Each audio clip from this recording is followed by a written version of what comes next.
இந்த BMS எபிசோட்ல நம்ம பார்க்க போறது how to save your render image. நீங்க கிரியேட் பண்ண அழகான மாடலை அழகா மெட்டீரியல் பண்ணி, அதாவது பெயிண்ட் அடிச்சு பட்டிங்கிறீங்களா பார்த்து லைட் போட்டு எல்லாம் ரெடி பண்ணிட்டு அதை ஃபைனலாக ரெண்டரும் நம்ம பண்ணிடுவோம். ஆனால் அது எப்படி நம்மளுடைய ஃபோல்டரில் சேவ் பண்ணி அதை ஆக்சஸ் பண்ணுறது, இது ஒரு பெரிய கேள்வியாகவே இருக்குது. அது எப்படின்றத இந்த வீடியோவில் நம்ம பார்த்துடலாம். நீங்கள் இந்த மாதிரி யூஸ்ஃபுல்லான வீடியோஸை மிஸ் பண்ணாமல் பார்க்க மறக்காமல் சப்ஸ்கிரைப் பண்ணிக்கோங்க. நம்ம இதே மாதிரி ஒரு வீடியோவை பார்த்தோம், லைக் அனிமேஷனை எப்படி சேவ் பண்ணுறதுன்னு. அந்த வீடியோவை நீங்கள் இன்னும் செக் பண்ணி பார்க்கலன்னா டிஸ்கிரிப்ஷன் ஆர் உங்களுக்கு ஐகார்டில் லிங்க் இருக்கும், தாராளமாக கிளிக் பண்ணி செக் பண்ணி பாருங்கள். இப்போது எப்படி இந்த இமேஜை சேவ் பண்ணுறது அண்ட் முதல்ல ரெண்டர் பண்ணுறதுக்கு என்னென்ன விஷயங்களை நம்ம ஃபோக்கஸ் பண்ணணும், அது எல்லாத்தையும் இப்போ நம்ம பார்த்துடலாம். முதல்ல நம்ம அனிமேஷன் வீடியோவில் பார்த்த மாதிரி உங்களுடைய மாடல்ஸ் அண்ட் உங்களுடைய மெட்டீரியல்ஸ் எல்லாமே பக்காவாக இருக்கா, லைட்டிங் பர்ஃபெக்டாக இருக்கா அப்படின்றத ஒரு தடவை இந்த லைவ் ரெண்டரில் வச்சு செக் பண்ணிக்கோங்க. பிகாஸ் நீங்கள் ஒரு பெரிய சீனை ரெண்டர் பண்ணும்போது கண்டிப்பாக அது கொஞ்சம் கூட அதிகமாக டைம் எடுக்கும். அதனால முன்னாடியே நீங்கள் எல்லாத்தையும் ஃபிக்ஸ் பண்ணி வச்சுட்டு அதுக்கப்புறமா நீங்கள் ரெண்டர் பண்ணுறது ரொம்பவே நல்ல ஒரு விஷயம். ஓகேங்களா? அடுத்ததாக உங்களுடைய ரெண்டர் இன்ஜினை நீங்கள் செலக்ட் பண்ணிக்கோங்க. ரெண்டர் இன்ஜின்னா ஒன்றும் இல்லை, இந்த சைக்கிள்ஸ் ஆர் ஈவ். இந்த சைக்கிள்ஸ் அண்ட் ஈவுக்கு இருக்கிற டிஃப்ரென்ஸ் என்ன அப்படின்றத நான் உங்களுக்கு அந்த அனிமேஷனை ரெண்டர் பண்ணுற வீடியோவில் நான் உங்களுக்கு சொல்லியிருப்பேன், கண்டிப்பாக செக் பண்ணி பாருங்கள். அடுத்ததாக நான் சொன்ன மாதிரி இந்த சாம்பிள் ரேட், இந்த ரெண்டர் சாம்பிள்ஸோ இது எல்லாத்தையுமே நீங்கள் மாற்றிக்கலாம். அதை நீங்கள் ஃபிக்ஸ் பண்ணிக்கோங்க உங்களுக்கு என்ன வேணும்னு. அடுத்ததாக ரொம்ப முக்கியமானது இந்த ஃபார்மேட் செக்ஷன் தான்.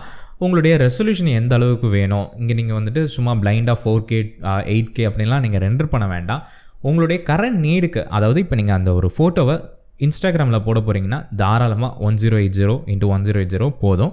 இல்லை அப்படின்னா ஏதோ ஒரு நல்ல ஒரு வீடியோ நீங்கள் எதாவது ப்ளே பண்ண போகிறீங்க அப்படின்னா ஃபுல் HD போதும். ஸோ இந்த மாதிரி தான் உங்களுடைய நீடை வச்சுக்கணும். தேவையே இல்லாமல் 2K 4Kல நீங்கள் ரெண்டர் பண்ணி உங்களுடைய சிஸ்டமோட பர்ஃபார்மன்ஸை நீங்கள் கெடுத்துக்க வேண்டாம். ஓகேங்களா? ஸோ இந்த மாதிரி நீங்கள் ஃபிக்ஸ் பண்ணிடுங்க. அதுக்கப்புறமா நமக்கு இது இமேஜ், அதனால் FPS தேவைப்படாது அண்ட் இந்த ரெண்டர் செட்டிங்ஸும் நமக்கு தேவைப்படாது, அதாவது இந்த ஃப்ரேம் ரேஞ்சுமே நமக்கு தேவைப்படாது. ஓகேங்களா? ஸோ இது எல்லாத்தையுமே நீங்கள் ஃபிக்ஸ் பண்ணிடுங்க. ஃபிக்ஸ் பண்ணதுக்கப்புறமா நீங்கள் என்ன பண்ணலான்னா ரெண்டர் பண்ண ஸ்டார்ட் பண்ணலாம். அதுக்கு உங்களுக்கு தெரிஞ்சிருக்கும்னு நினைக்கிறேன். கேமராக்குள்ளே போயிட்டு நம்ம என்ன பண்ணணும்னா F12 ப்ரெஸ் பண்ணிக்கலாம். இல்லை அப்படின்னா ரெண்டர் அண்ட் ரெண்டர் இமேஜையும் நீங்கள் கிளிக் பண்ணிக்கலாம். ஸோ இப்போ நான் அதை கிளிக் பண்ணிடுறேன். உங்களுக்கு இங்கே ரெண்டர் ஆக ஸ்டார்ட் ஆக ஆரம்பிச்சிடும். ஸோ இந்த சாம்பிள் ரேட் முடிஞ்சோன்னா உங்களுக்கு இந்த நாய்ஸ் எல்லாமே போயிடும். ஸோ கொஞ்சம் வெயிட் பண்ணுங்கள். அண்ட் இதில் இருக்கிற ஒரு சின்ன விஷயம் என்னென்னு பார்த்தீங்கன்னா, ரெண்டர் அப்படின்றது நம்மளுடைய சிஸ்டம் பர்ஃபார்மன்ஸ் அண்ட் நம்மளுடைய சீனோட அந்த கெப்பாசிட்டியை பொறுத்தது. ஸோ சீன் ரொம்ப ஹெவியாக இருந்துச்சு அப்படின்னா கண்டிப்பாக ரெண்டர் டைம் கொஞ்சம் கூட அதிகமாகும். லைக் நிறைய ஆப்ஜெக்ட்ஸ் இருக்குது அப்படின்னா கொஞ்சம் அதிகமாகும். அண்ட் சிஸ்டம் பர்ஃபார்மன்ஸ், அதாவது உங்களுடைய சிஸ்டம் நல்ல ஒரு CPU GPU இருக்குன்னா டக்குன்னு ரெண்டர் ஆகும். இல்லை கொஞ்சம் லோ எண்ட் சிஸ்டம் அப்படின்னா கொஞ்சம் டைம் எடுக்கும். ஓகேங்களா? ஸோ அது எல்லாத்தையும் நீங்கள் மைண்டில் வச்சு அதுக்கப்புறமா நீங்கள் ரெண்டர் பண்ண ஸ்டார்ட் பண்ணுங்கள். ஓகேங்க, நம்மளுடைய இமேஜ் ரெண்டர் ஆயிடுச்சு. பட் இது எங்கேயுமே இப்போ சேவ் ஆகலை. ஸோ முதல்ல நம்ம சேவ் பண்ணணும். அதுக்கு இந்த இமேஜ்குள்ளே போயிட்டீங்க அப்படின்னா உங்களுக்கு இங்கே பாருங்கள் சேவர்ஸ்ன்னு இருக்குது பார்த்தீங்களா? இதில் இருக்கிற இந்த சேவை நீங்கள் கிளிக் பண்ணிக்கோங்க.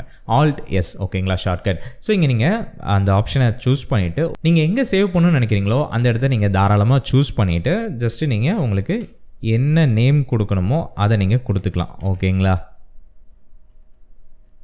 ஸோ இங்கே நான் கொடுத்துக்கிறேன். அதுக்கப்புறமா உங்களுக்கு என்ன ஃபார்மேட் வேணும், லைக் PNG வேணுமா இல்லை வேறு ஏதாவது ஃபார்மேட்ஸ் வேணுமா அப்படின்றது நீங்கள் முடிவு பண்ணிக்கணும் முதல்ல. அதுக்கடுத்ததாக இந்த பிட் ரேட்டாக இருக்கலாம், இல்லைனா இந்த கலர் ஃபார்மேட்டாக இருக்கலாம். ஸோ இது எல்லாத்தையுமே நீங்கள் முடிவு பண்ணிக்கோங்க. இங்கே பாருங்கள் கம்ப்ரெஷன்லாம் கொடுத்துருக்காங்க. ஸோ 100% எவ்வளோ உங்களுக்கு கம்ப்ரெஷன் வேணுமோ அதையும் நீங்கள் செட் பண்ணிவிட்டு நீங்கள் தாராளமாக சேவஸ் இமேஜை கொடுத்துக்கலாம்.